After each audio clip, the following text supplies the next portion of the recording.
It's time for the 3-question warm-up for Neuro 10. Let's get going.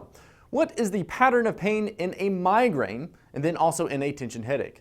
So think about migraines unilateral and throbbing. In a tension headache, it might be bilateral, tightness often associated with neck pain. Next question, what is the treatment for nephrogenic diabetes insipidus caused by lithium toxicity?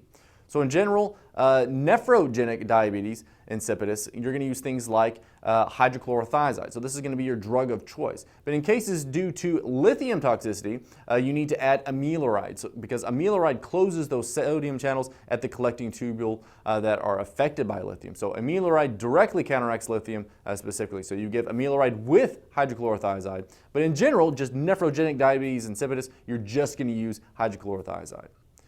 Next question. A patient fell off a 20-foot ladder and landed on his head. His wife says, although he seems dazed, initially he recovered quickly and seemed fine for 2 to 3 hours before becoming confused, disoriented, and somnolent. What is the diagnosis and underlying injury and the treatment? So this is a classic lucid interval that you get with an epidural hematoma, which is usually due to a rupture of the middle meningeal artery. The treatment for this is evacuation of the hematoma with a neurosurgical evacuation. All right, guys, that brings us to the end of the warm-up. Let's get to the video. In this video, we're going to continue discussing some degenerative neurological diseases like ALS and MS and then syringomyelia. Now, ALS, or amyotrophic lateral sclerosis, is known as Lou Gehrig's disease. Now, I will not be dumping this bucket of ice water on my head, but ALS is a 4-star topic, and you should expect to see it on your exam, even if you never see it in real life. ALS is a disease that affects both upper motor neurons and lower motor neurons. So take a look at the study guide. Characteristic features of ALS include weakness, but with normal sensation. And then the most common initial presenting symptom is by far asymmetric limb weakness. That's the initial presenting symptom in about 80% of ALS patients. Asymmetric weakness in the hands and the fingers, the shoulder girdle, or corresponding problems in the lower extremities would be foot drop and weakness of the pelvic girdle. These patients have a hard time getting up from a chair because the legs are just weak, so they have asymmetric limb weakness. Then about 20% of patients will present initially with dysarthria or dysphagia, which we call bulbar dysfunction. So be aware of that presentation as well. Now, degeneration of the upper motor neurons in the corticospinal tract results in movement stiffness, slowness, incoordination, spasticity, and hyperreflexia. So remember, upper motor neuron disease causes spastic paralysis and hyperreflexia. They may have slowed rapid alternating movements where you have the patient put his hands on his thighs and flip the hands back and forth. It's going to be slowed. And that slowness is called dysdiadochokinesia, which is one of my all-time favorite medical terms, dysdiadochokinesia. These patients can also have a gait disorder as well from the lower extremity weakness. Then there are also bulbar upper motor neuron symptoms, which again include dysarthria, which is a slurring of the speech from the tongue and mouth weakness, and also dysphagia, which is difficulty swallowing. These patients can also exhibit something called a pseudobulbar affect, which is inappropriate laughter or inappropriate crying or yawning. And then the lower motor neuron findings come from degeneration of the anterior horn cells in the spinal cord. And this causes weakness and gait problems again, but with slowed reflexes and flaccid paralysis and muscle atrophy and fasciculations. So that's a big hint for lower motor neuron disease, muscle atrophy and fasciculations. Now, beyond the motor deficits, ALS can also cause cognitive deficits, such as frontotemporal executive dysfunction, a lot like Alzheimer's disease and other types of dementia. And then eventually these patients can develop neuromuscular respiratory failure. The average survival time from diagnosis is 3 to 5 years. So what's the best diagnostic test for a patient with suspected ALS? Well, it's not a CT or an MRI. You're not going to be able to diagnose ALS with radiology, although you do need to do a CT or an MRI to rule out other pathologies that could cause weakness. But the best diagnostic test is an EMG, or an electromyogram. So basically an EMG is where you're putting a needle into the muscle and you're measuring the electrical impulses that are generated. And in ALS, the EMG is going to demonstrate widespread muscular denervation and motor block. That's important to know. And then for the treatment, you need to know the drug Riluzole. It's the only FDA-approved drug for treating ALS. Now, Riluzole works by decreasing glutamate-induced excitotoxicity. So glutamate is one of the main excitatory neurotransmitters of the brain. And excess glutamate can be toxic to the brain. So Riluzole will decrease this glutamate-induced excitotoxicity. So remember Riluzole. You can remember you use Riluzole to treat Lou Gehrig's disease. Let's move on to multiple sclerosis, which is another very high-yield topic. Multiple sclerosis is a disease of progressive demyelination of the brain and spinal cord, which is most likely autoimmune in nature. These patients can get demyelination pretty much anywhere in the CNS. So you may see demyelination in the brain or demyelination in the spinal cord that affects the peripheral nerves. MS most commonly affects women, and it typically presents in young adulthood, ages 20 to 40. So the classic first presentation of MS is a young woman with a variety of neurological deficits. These patients might present with vision abnormalities, paresthesias and sensory deficits, weakness, not just weakness in the limbs, but also weakness in the face, weakness in the eyes. So they may have diplopia, they may have ptosis, lots of different types of weakness. They can have urinary urgency or urinary incontinence or urinary retention, also very common. And all these varied symptoms occur over time and in various locations. The symptoms typically progress slowly over time with remissions and relapses. And they tend to become worse with infection or with injury or with overheating. Anything that causes stress on the body is going to tend to exacerbate autoimmune demyelination in the CNS. There are also two common eye findings that I especially want you to link to MS in your mind: unilateral optic neuritis and internuclear ophthalmoplegia. So you need to be able to recognize those and think about MS if you see either of them. Optic neuritis is inflammation of the optic nerve. So this is an MRI of the brain and the orbits in an MS patient with acute optic neuritis, and you can see these areas of edema and demyelination only affecting the left optic nerve. Optic neuritis causes eye pain that gets worse with eye movement, usually very acute onset of eye pain. And you also have central vision loss. So if you see eye pain that's worse with movement plus central vision loss, think about optic neuritis, and that's going to make you think about multiple sclerosis. These patients will usually also have an afferent pupillary defect as long as the other eye isn't affected. So an afferent pupillary defect, or APD, is known as a Marcus gun pupil, and you diagnose it with a swinging flashlight test. When you shine light into the affected eye, which in this case is the right eye, the eye doesn't perceive the light, so there's no constriction of either pupil. But when you swing the flashlight over to the good eye, both pupils will constrict. Now, you can't see this on a normal person. If you do a swinging flashlight test on yourself in a mirror, or you do it on a friend or a classmate, you're not going to notice anything. The pupils are going to stay constricted when you swing the flashlight back and forth. But if you do it on somebody who has an afferent pupillary defect, you will see it. Now, lots of things can cause an afferent pupillary defect, but if you see that with central vision loss and eye pain that's worse with movement, I want you to think about optic neuritis and multiple sclerosis. The other eye finding I want you to associate with MS is called internuclear ophthalmoplegia. Internuclear ophthalmoplegia is due to damage to the medial longitudinal fasciculus, or the MLF, and sometimes this is called MLF syndrome. The medial longitudinal fasciculus is a structure in the pons that helps the eyes track together when you look side to side. It allows the lateral rectus muscle on one eye to coordinate its movements with the medial rectus muscle on the other eye. So if you lesion the MLF, you're going to get internuclear ophthalmoplegia, which has two findings. First of all, the ipsilateral eye cannot adduct on lateral gaze when you try to look side to side. So in letter A, the patient's looking straight ahead, which looks normal. In letter B, the patient is looking to the right, which also looks normal. In letter C, the patient is looking to the left, away from the MLF lesion, and here you see a medial rectus palsy in the right eye because the MLF lesion is on the right.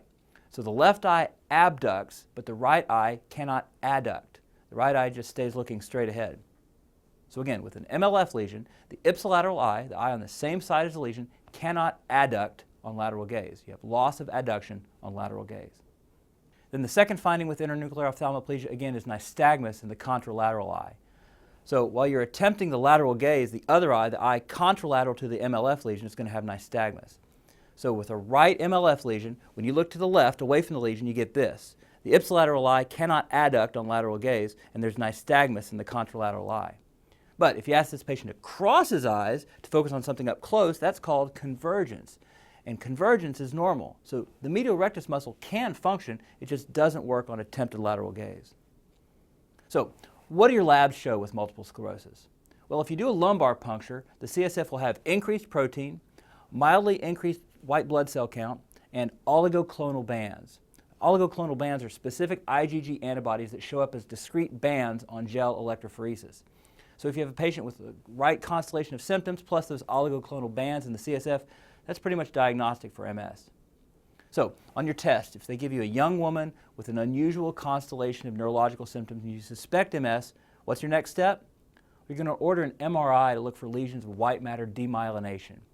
In addition to doing the LP to look for those oligogonal bands in the CSF, you need to order an MRI of the brain and an MRI of the orbits with and without contrast, and also an MRI of the spinal cord. It's kind of unusual to MRI the spinal cord, generally speaking, but in MS, you need to look for those demyelinating lesions in the spinal cord. This is an MRI of the brain in another patient with MS, and you can see these multiple white matter lesions in the brain. And you often see lesions of different ages because you'll have old lesions and you'll have new lesions as well, and you'll have some normal areas. Now, radiologists are quick to point out that MS is not a radiological diagnosis. It's a clinical diagnosis. But look for those demyelinating lesions. Now, there's another disease called neuromyelitis optica, or NMO, which is distinct from MS, but it's potentially easy to mistake one for the other. Now, it's not necessarily a super high-yield disease, but I want to make sure you've at least heard of it because it can look very similar to MS. Neuromyelitis optica causes bilateral optic neuropathy and lesions in the cervical spinal cord. So you can imagine that if they give you a patient with optic neuritis plus peripheral nerve problems like weakness or paresthesias, and they have both MS and NMO as answer choices, it might be difficult to choose the right answer. Well, I want to give you 3 quick clues that might show up. First, NMO tends to cause bilateral optic neuritis. We said MS usually causes unilateral optic neuritis. Second, MS usually causes brain lesions on MRI. We just saw that. But neuromyelitis optica specifically spares the brain, so that can be a big clue for you. And the third, there's a serum IgG autoantibody that's pretty specific for NMO, which is called NMO IgG. I'm not sure how they can write that into the question without pretty much giving away the answer. So, going back to MS, how do we treat MS? Well, the mainstay of treatment for acute MS attacks is corticosteroids, high-dose corticosteroids. If a patient with a history of MS presents with new onset neurologic symptoms, maybe they have internuclear ophthalmoplegia, which is pretty easy to diagnose on exam. Maybe they have optic neuritis. You're going to treat this patient with high-dose steroids like methylprednisolone, 1,000 milligrams daily for 5 days. So normally if you're giving IV methylprednisolone for something like an acute COPD exacerbation, you might give 80 milligrams or 125 milligrams. But in MS, we're going to use much, much higher doses. Then for more long-term maintenance therapy, you want to avoid stress because stress can exacerbate MS symptoms. You can treat with interferon beta to decrease the frequency of exacerbations. Sometimes we use a drug called glitterimer. And there's a monoclonal antibody called natalizumab, which is a second or third line drug for patients who just aren't responding to interferon or glitterimer. Now there are lots of second and third line biologic treatments and immunosuppressants that we use for MS, but interferon beta is probably the main drug you ought to know. Steroids for acute exacerbations and then interferon beta for maintenance therapy. Then the last thing I want to cover in this video is syringomyelia, which is also important to know about. Syringomyelia is where a hollow space or a cavity forms within the spinal cord, usually following some spinal cord trauma. And we call this cavity a syrinx. I always remember that the word syrinx is like a syringe. Well, what's a syringe? It's a big hollow tube. And that's what you get in a syringomyelia. You get this big hollow tube within the spinal cord. This is a sagittal MRI of the cervical spinal cord in a patient with syringomyelia. And you can see this large syrinx cavity here.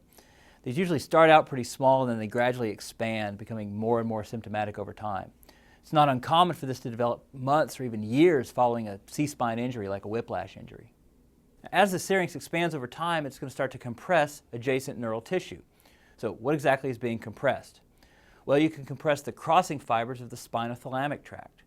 So these are anterior crossing fibers in the spinothalamic tract, and this decussates in the anterior white commissure. And what does the spinothalamic tract carry? Pain and temperature sensation.